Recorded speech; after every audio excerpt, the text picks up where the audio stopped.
Well, hey guys, my name is James K. Jones and welcome to my basement. Today I'm going to be showing you how to make a charcuterie board.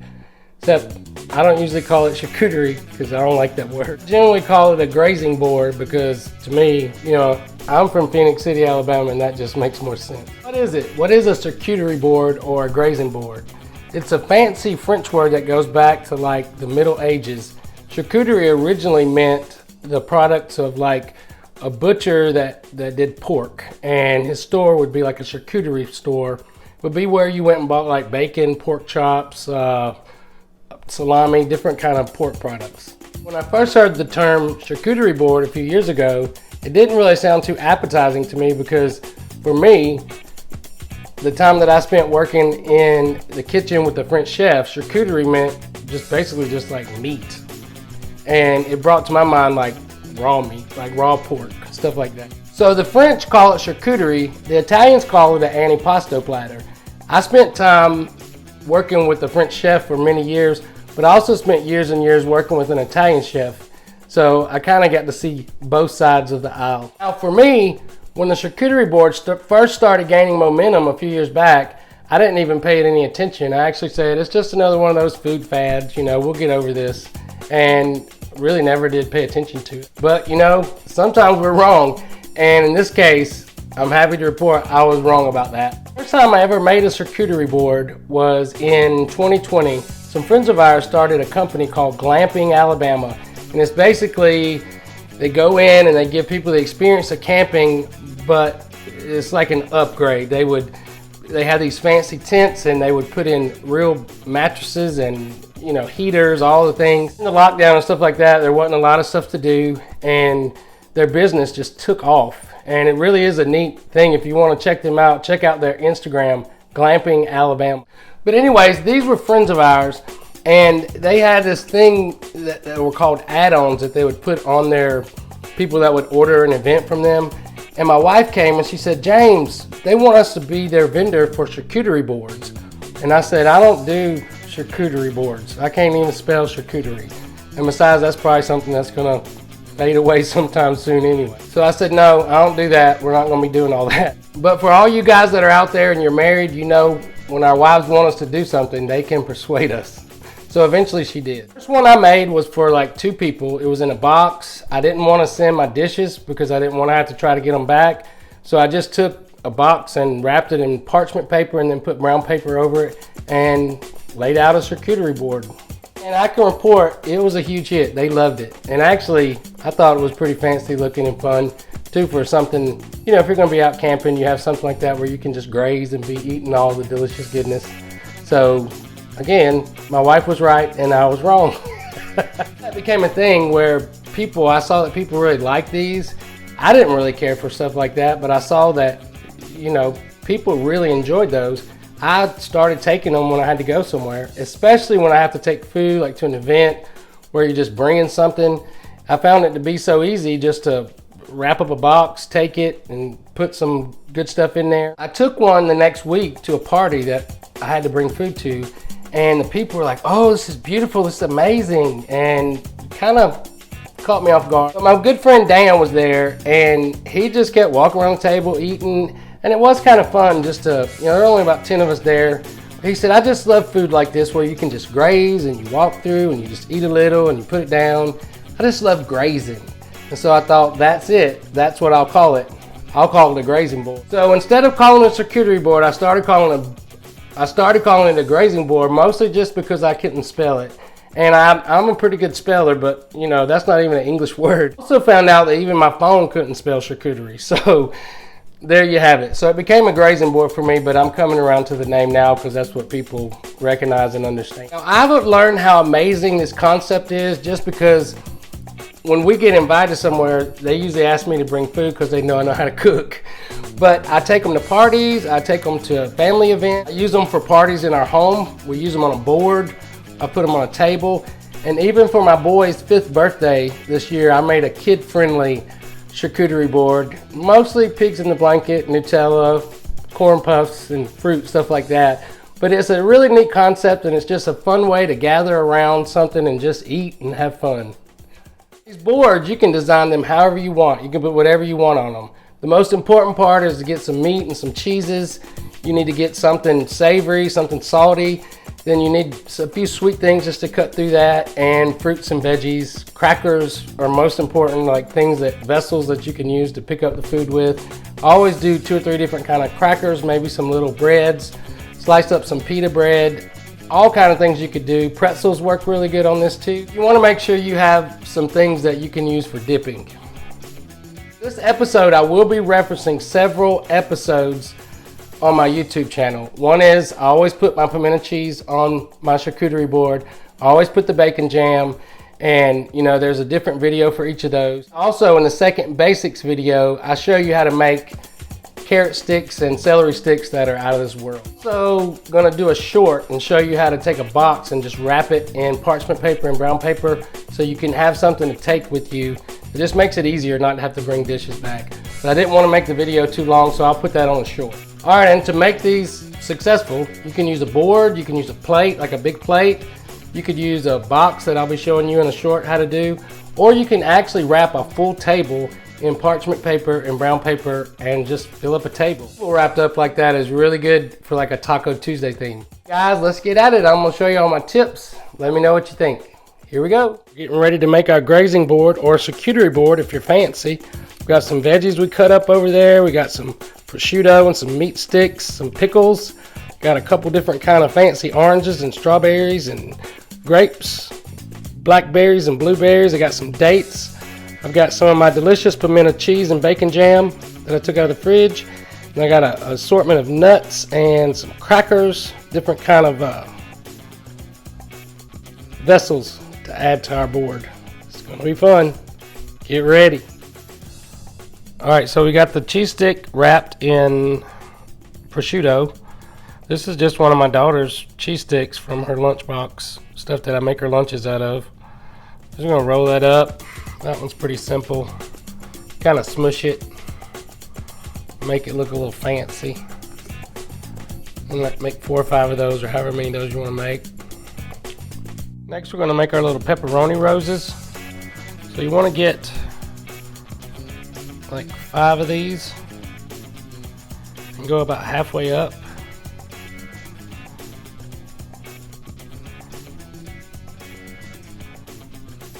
So it's like halfway there, and then just take them and give them a nice smush, because this is fatty meat, so it's already gonna stick together if you do it right.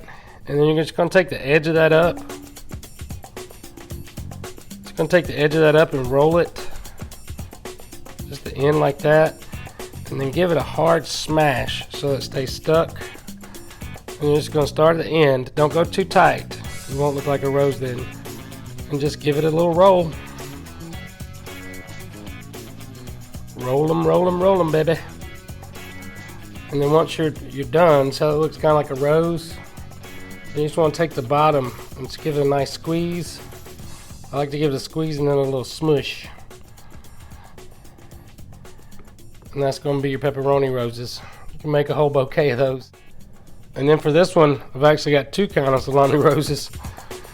This was a different kind of salami when I was at the store, so I'm going to do 3 of these.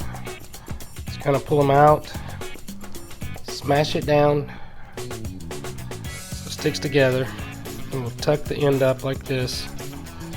Give that another good smash, and then turn it. And again, you want to start loose. The first one, don't go too tight. And then just roll the ends up, just gently pressing down on it as you go, and then smash it down on the bottom. Open it up a little bit, and you got the other kind of salami roast. Then I've got some capicola. It's a smoked Italian meat. Put 2 of those there. Roll it up, smash it down, then just turn, and again keep it loose to start with, and just roll that bad boy up, and then give it a squeeze. See, so we just about got us a meat bouquet here for our grazing board, or for our charcuterie board. I like that one. That it opens up a little bit. It's not quite as heavy as the salami. Then I always like to do stuff with ham and turkey just because people love it.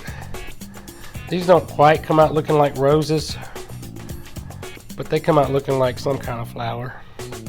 So just lay a nice piece of ham down, thick cut, not too thick but not too thin either. Smash those down. And then these, you do kind of want to tight roll this one from the beginning because it just won't stay together. Just roll it up like that. Then when you get to the end, give it a nice smush. And then on this one, I like to cut these in half just because they're so big. So you see, they don't quite look like a rose, but it looks like something, some kind of flower for our meat bouquet. Put that in there. And then finally I got some smoked turkey. It's kind of thick sliced. I'm going to smash that in there like that. And again, just roll it up. This is not as easy to work with as the salami because it's not as fatty. But you can still roll it up, get it in there, squeeze it along the bottom. And the trick on turkey or ham or something that won't stick together like that is just to, when you get it on your board, just set it next to something. That'll help it stay together. And we have a lovely meat bouquet. Alright guys, here we go. I've chosen just a big wooden cutting board to make my grazing board or charcuterie board on. And you can use this. You can use a box wrapped in brown paper. Actually, I think I'm going to do a short where I show you how to wrap a box when you have to take something like this to go. That way you don't have to take dishes and bring it back. And then you can also take like brown paper or parchment paper, cover a whole table and do this to a whole table. Just for the purposes of this, I'm going to just show you how I put this together. I usually start with whatever I'm going to put out that needs to be in these cups. And so I've got some of my bacon jam.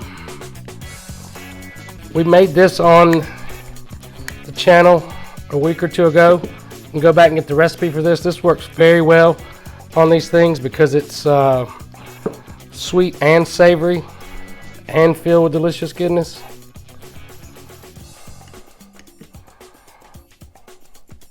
So I'm gonna fill up one of those.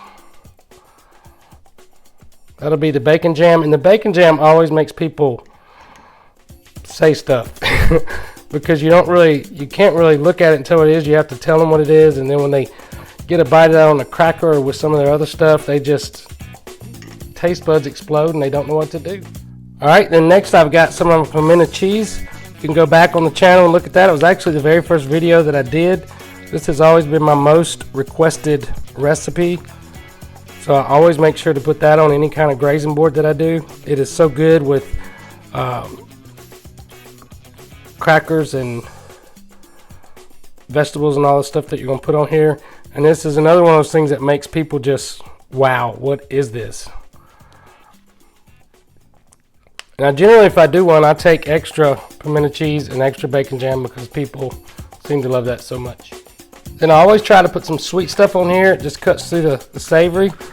I call this chocolate marmalade. It is actually the filling for a chocolate cobbler. I have not got that video made yet, but it will be coming soon. And this is just made with butter, heavy whipping cream, sugar, and cocoa powder. I will be happy to put this on the show notes. Or if you just wait a few weeks, I'll put the chocolate cobbler at the top of my dessert list so that we can know how to make that. And usually when I make this, I make a big batch. I make cobbler, and then I keep some for my grazing boards because the chocolate part just goes so good with stuff like this. Then next I always try to put some kind of sweet like jam or jelly. And so this is just a nod to my childhood. Got some peach preserves. Now I bought these. I've never I don't think I've ever made any kind of jelly or preserves. I want to learn, but this is a nod to my childhood. My Meemaw in Phoenix City, she always had fig preserves and peach preserves, and it goes so good with this kind of stuff. Get that out there. Then next I've got some hot butter pecan pepper jelly. It's got a little spice, a little kick to it. This was actually a gift that we got in a Christmas box from Dana Sorensen, who is a sponsor of our podcast. And this is neat to put in there because it's a little sweet, but it's got that spice, and it also is unique and unusual, so it's always fun to put stuff like that on there too. Alright, next I'm just going to get this separated out. This doesn't have to be, what I love about this, you don't have to have any like pattern or rhyme or reason.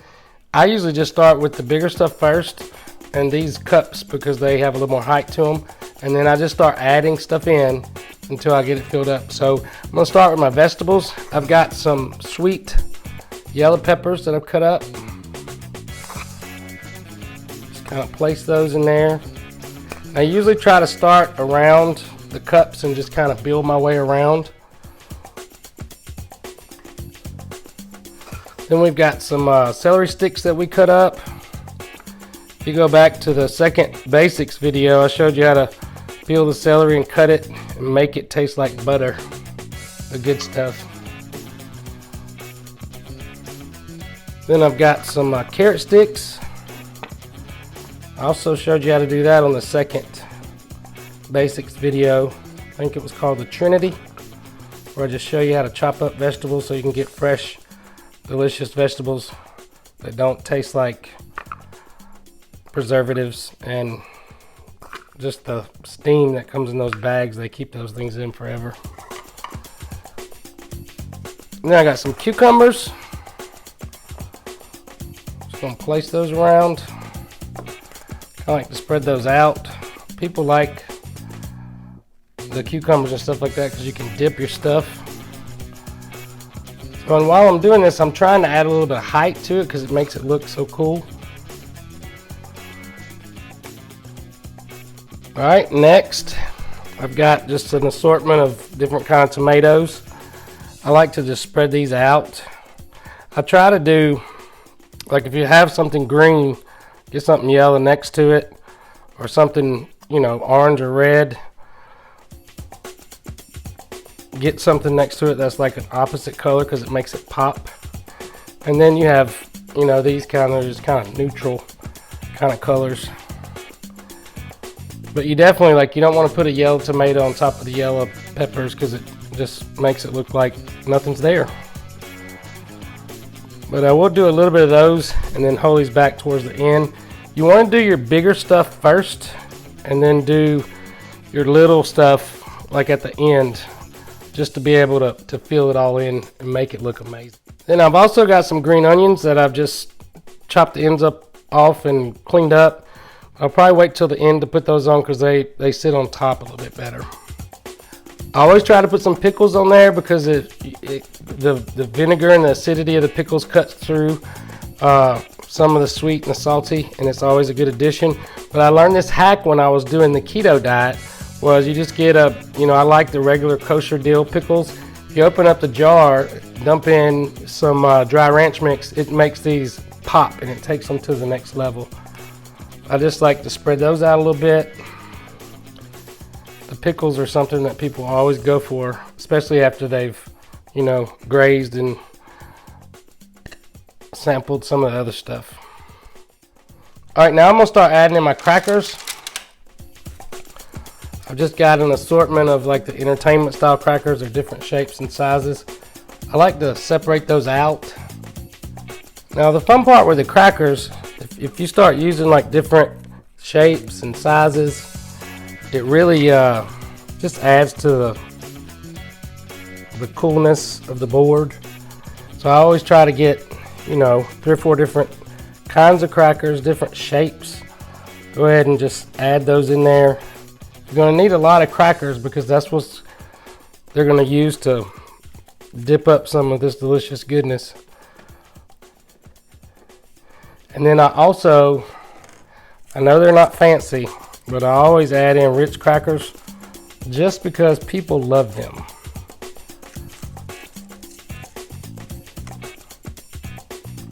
And then you might take one, pop it in two, just to give people an idea.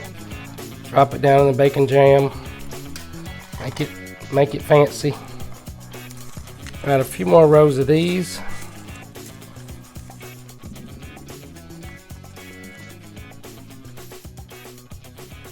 Add a few more rows of crackers, and then we'll move on to the next thing. But can you see I'm kind of giving it a little height? It makes it look like it's standing up a little bit, makes it fun. It makes people just want to gather around the board and get at it. And then I also like to use these breadstick things too, but we'll save those till the last because they're easy to lay on last because they won't stack up very well. All right, next we're going to start putting in our meats.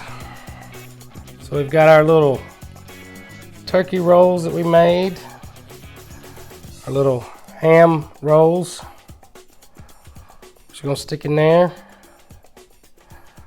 You don't have to keep them together, but I generally try to keep them at least in the same area, just so people don't get confused about what they are. Then we got our salami roses. Stand those up in there. Got our little prosciutto roses. And with the salami roses, if you kind of open them up a little bit, it makes them look so much neater. And again, with the bigger stuff, I try to do the big stuff first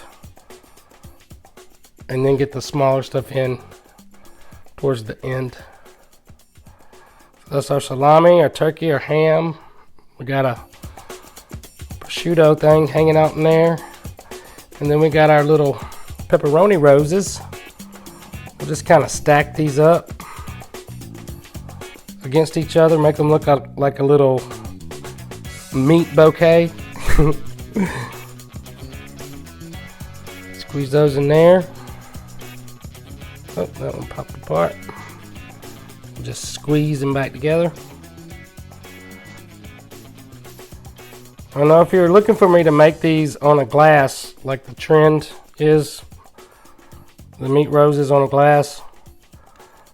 I tried messing with that and it just it didn't the results were not worth the effort. And then we got our cheese sticks that we wrapped in prosciutto. Lay them in there. And can you see how it's coming together? It takes a minute, but you just keep going, you keep adding, take your time, do it one thing at a time. Alright, then I got some meat sticks. Where are we going to put these bad boys? I think I might just stack them over here next to the prosciutto wrapped cheese. Do a little cross on it like that. Or maybe not. See how that goes? Tell you what. Cross them out like that, and then we'll put the prosciutto on top. Just give it a little height. Make it look fun. Good stuff. Then I got some goat cheese I'm going to put on this tray. Now goat cheese is easily spreadable, so I'm just going to open it up and just plop it down on there. They can get that right off with their fork. And it is so good. Alright, now we're going to start putting some of our fruit in there.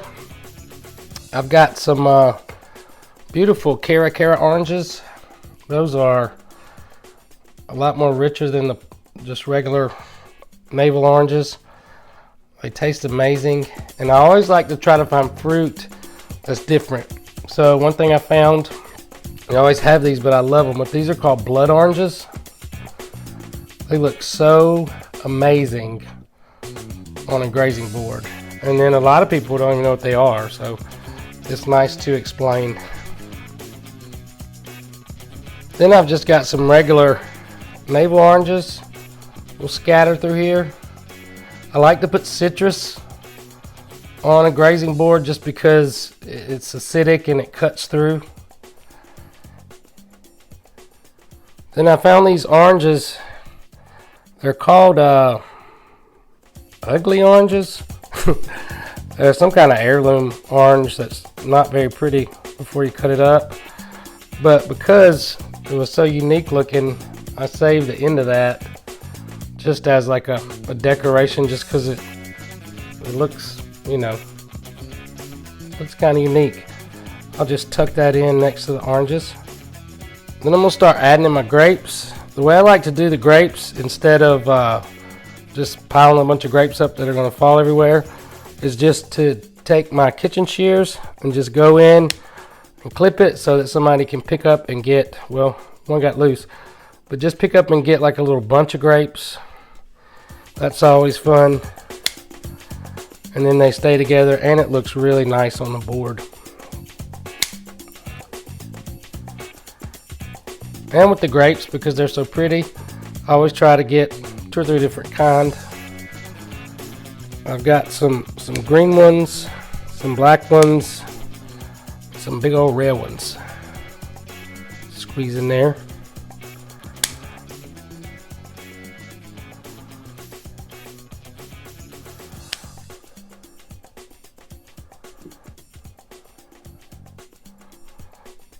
Just build those up.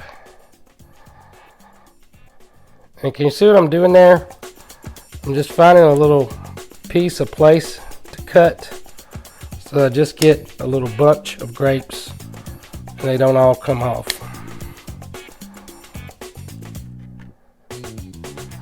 Actually, I'm breaking my rule. Try not to put the green next to the green.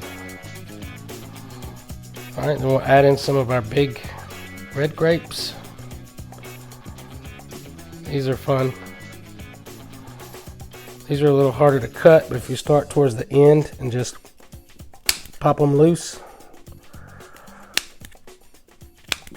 then as people are grazing, they can just grab themselves a little bunch and move on. And it looks so pretty when they're in bunches like that.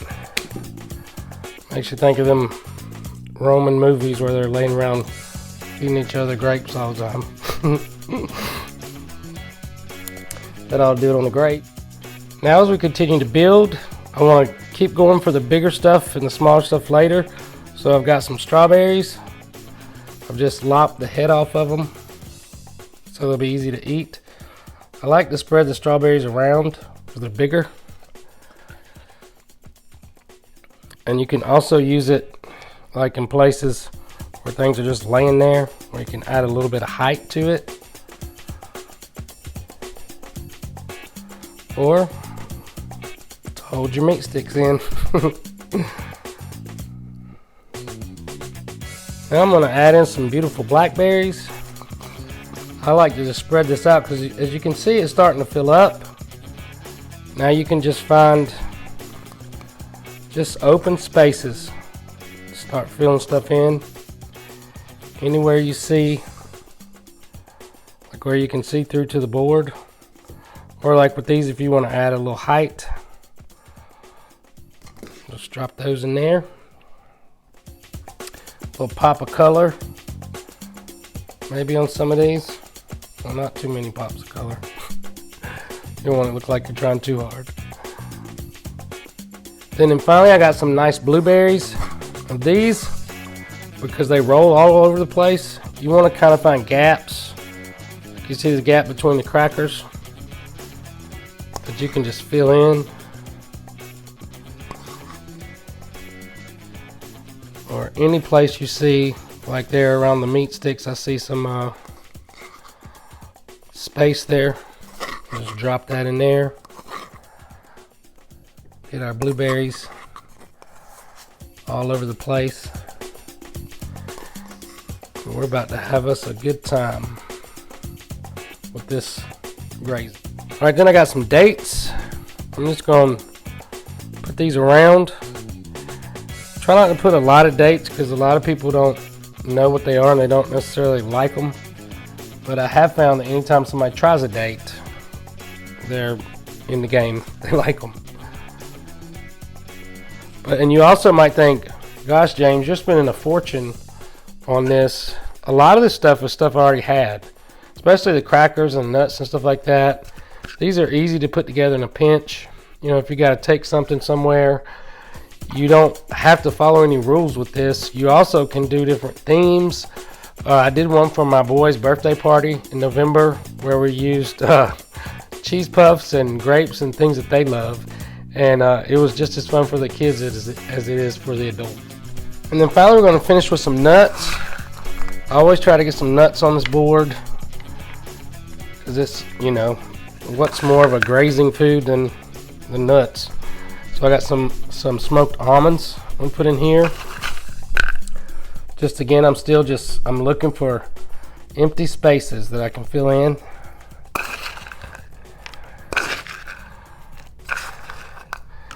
Then I've got some just some honey roasted mixed nuts. Find some spaces to get those in there.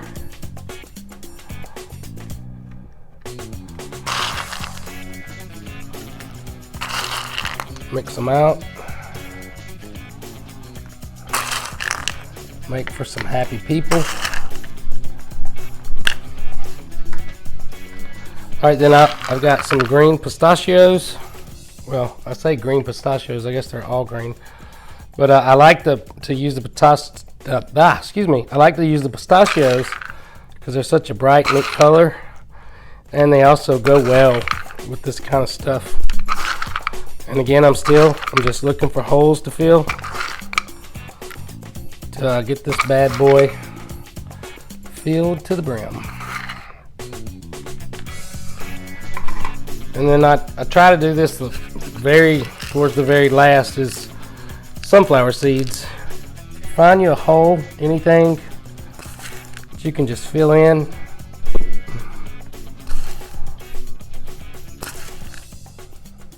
Sunflower seeds are good and nutty for stuff like this. And trust me, these things always get consumed completely. And finally, we're going to end this. We're going to place our green onions just around. Gives it a little more height, a little more depth.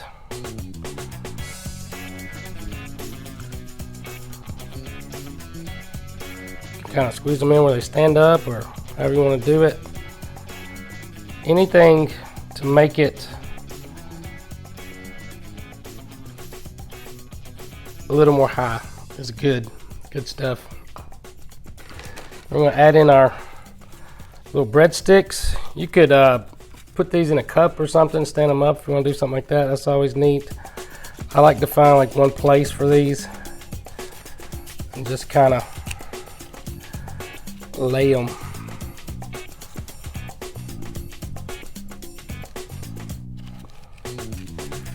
Just kind of lay them in there so people can come along. Because generally speaking, people will start with the crackers and the nuts and stuff like that. Then we'll take our tomatoes that we had left and our grapes, and we'll just look for any little spaces where we can come through in here and just make sure this thing is full and beautiful. And again, that's why it doesn't really matter whether you use a cutting board or if you're taking it somewhere. I like to use a cardboard, just a box that I wrap in brown paper and parchment paper. That way, if you're going to a party or something, you can just take it and just leave it, or throw the rest of it away. And I'm not going to have time to do that on this video, but I will put out a short just showing you how I wrap that out like that.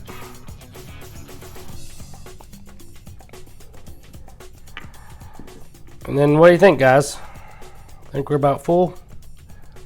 That is a grazing board. And then my final touch that I do, and this is simply for the smell, is I like to take some fresh herbs. I mean, they look pretty too. Like I got some fresh basil here I'll put in here. You can use rosemary, anything that's like aromatic. It's going to smell fresh and delicious. It really makes a difference on these boards because then you can smell it. And then I got some fresh thyme. Just kind of weave that in there. And that really, it doesn't really do anything for the flavor. I mean, unless somebody eats it, which is possible. But it gives it like this fresh smell of just herbs and delicious goodness.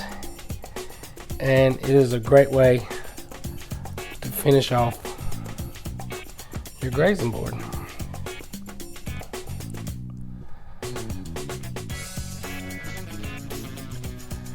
All right, guys, that'll about do it. What do you think? Ta-da!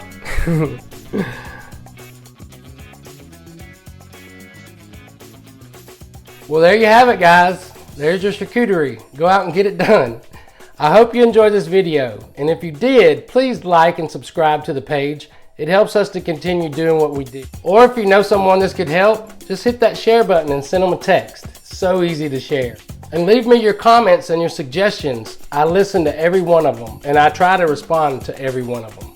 They really matter. And for more, look me up on Facebook and Instagram, Chef James K. Jones. That's also in the About section of my channel. You know, stories are powerful, and everybody has one. I've chosen to share mine on a podcast platform. Look up the Straight Outta Prison podcast. It's available on Apple, Google, Amazon Music, iHeartRadio, Spotify, and really just about anywhere you enjoy listening to podcasts.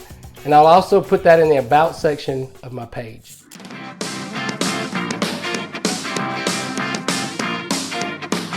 Hey guys, thanks for tuning in to the Straight Outta Prison podcast. My name is James K. Jones, and this is my story. And I am Haley Jones, and this is his story that has now become a part of my story.